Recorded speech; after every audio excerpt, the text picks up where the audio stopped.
Hey, what's up, guys? So this is how I figured out how I'm gonna mount my heat exchanger so far. I use some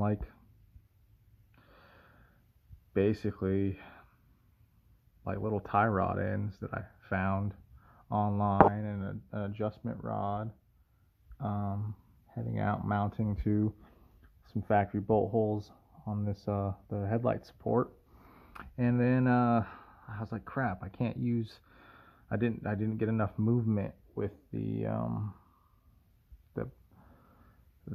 bearing inside of there, so I came up with a bright idea to use rib nuts to space it out, and it actually worked out pretty good. So this whole thing can swing around and move back and forth. But that's not. I don't want it. I want to be able to flex but not move. So I think what I'm gonna do is I'm gonna use these two little brackets I found and bolt them to this factory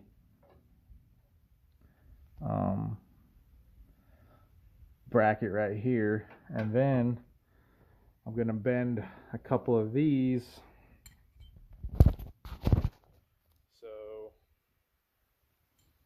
go like that and bend it down and be able to bend it at an angle to be able to bolt to the bottom parts right here, and that way this is being supported and it's kind of hanging here.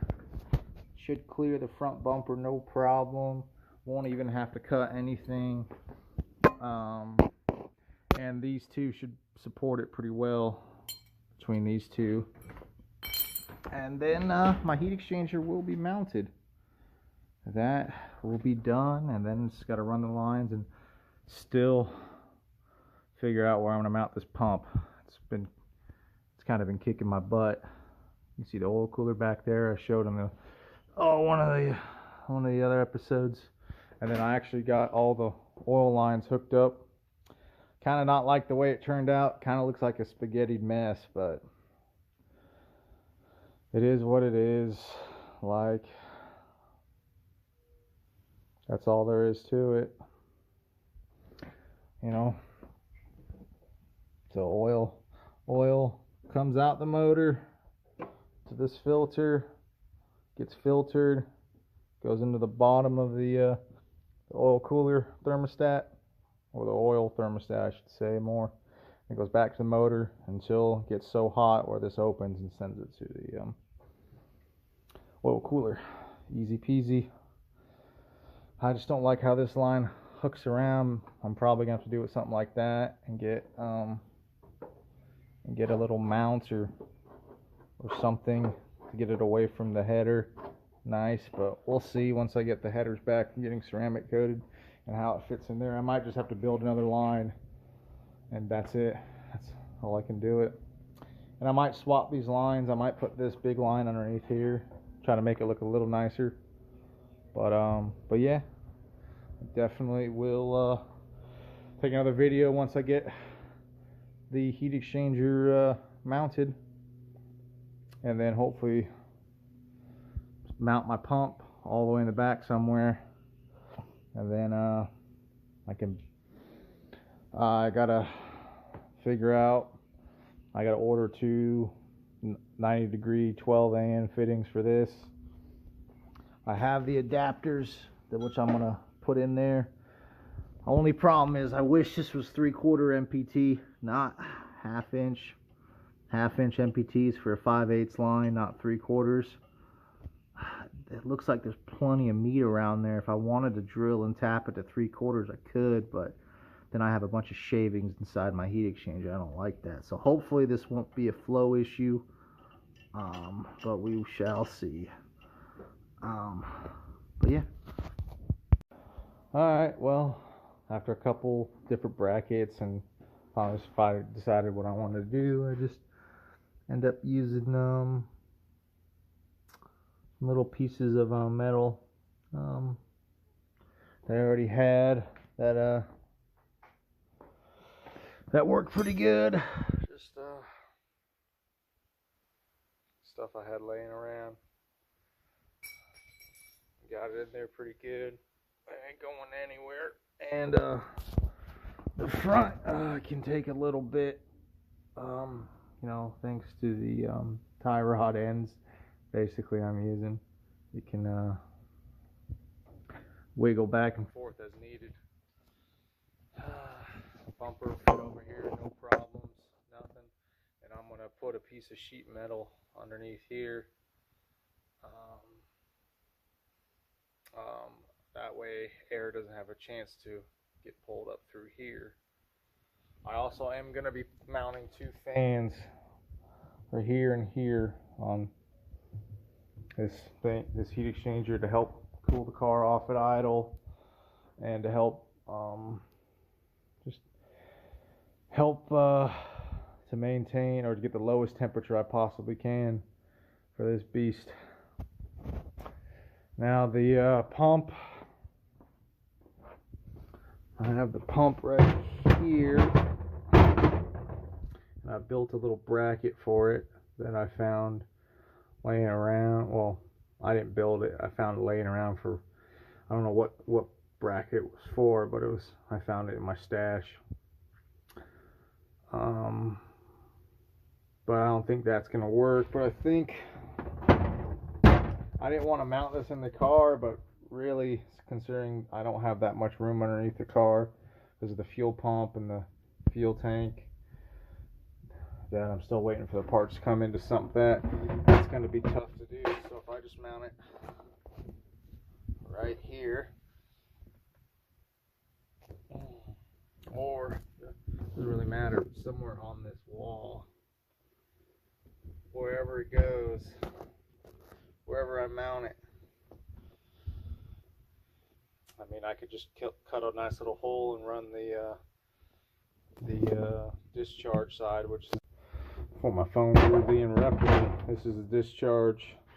Apparently, this pump can only mount a couple ways according to the manual. Because it has some weep holes and stuff like that. So, like mounting it over here or here, because the tank's going right there. I feel like just mounting it somewhere like right around here would be easy. I'm still going to cut all of this out and re-weld it. And honestly, if I just cut this thing out completely and just put a big piece of sheet metal over all of this, I could mount that underneath it. But I don't know. I might not cut it out. I might just leave it. It looks ugly, but if it's not going to bug me at this point, I don't know, I'll probably cut it out. Just this one crazy section and try to make it look nicer. But thinking about right here, get rid of this bracket, maybe use some L brackets or something to mount it to it or something. But then discharge out wherever I end up cutting a hole, put a grommet in there, have the water come up underneath the frame rail, on the other side of the frame rail by the exhaust. Wherever it gets close, use some shielding around it, and then come through here into the bottom port, gets cooled, comes out top. Here's the problem: I come out the top and probably just come up. It's gonna be pretty packed in here with the intake and everything, but I could come up and go to the inlet for the supercharger brick. Or I was thinking to try to keep everything minimum, get a 180-degree fitting, come all the way around, come down, go through that space right here, come out here into the inlet, then outlet, come out, drop down to this frame rail, run to the side of this frame rail, shield it next to the exhaust, yada yada yada, come all the way up, and then into the tank, back into the tank. So I'm probably going to start doing that tomorrow.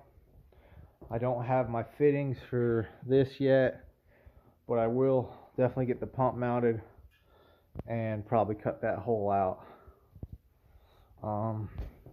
I painted my supercharger tank because it was ugly ass bare aluminum, and just got filthy real quick, so I could have put a little coat on there. Not the best, but just something to make it sit there in the corner. Oh, there's my Harley. But yeah, this is what the car right now looks like. But I'm glad I got the oil cooler and everything else mounted in there, and the heat exchanger now. So yeah, I'm gonna take another video tomorrow, then hopefully have enough to post up. Alright, well, after really trying to figure out how I'm gonna mount this pump, I ended up just doing it the simple way. 2 big L brackets, some rip nuts through there, and motherfuckers in there. Tanks in here. So now I just need to go from 3/4 to 1 inch. Gonna order some hose, and hopefully we'll go to look at the auto parts store. Maybe they have a 1 inch to 3/4, a little S band that'll work perfectly. And I need a 1 inch hard 90 hose out here. And honestly, I think I'm just gonna run it inside the car instead of trying to go out. I can literally go up that fender well, down, out, and underneath into the cabin, and then just have this hose come all the way back the opposite way. Literally come around. It could fit right through here. I mean, there's a good amount of space right through here. Or just have it come up, come out, go right back into the intake, the inlet. Either way, I'll figure that part out. But yeah, I think that's how I'm gonna do it. Yeah, I was really wanting to mount this pump on the outside, but honestly, it's just 10 times easier just to put it right here, considering my fuel pump and everything's gonna be underneath the car. Now I don't got to worry about getting 3/4 inch heater hose underneath the car holding, and getting next to the exhaust, getting freaking uber hot, and having the heat exchanger to work more than it should have to, I should say. So yeah. So this is it. Oh, we'll see. This is all just trial and error. If none of this works, once I get the car going, we'll fix it or modify it or make it work. This is my first ever build to this magnitude. This is the first car I'm ever going to own that's going to have, crazy amount of horsepower all the time. My old LS1, at sometimes it'd make over 600 on spray. But even on the lowest tune, hopefully this thing will be 500 ish, and that's just a baby tune, just driving around every day. So but yeah, this is the end of this video. I ain't gonna add any more. I just have to go get more parts and figure out more stuff. But when I run the lines and all that other stuff, I'll make another video and post it up. Any questions, just give me a shout, comment below, or message, or whatever. Alright, thank you all for watching.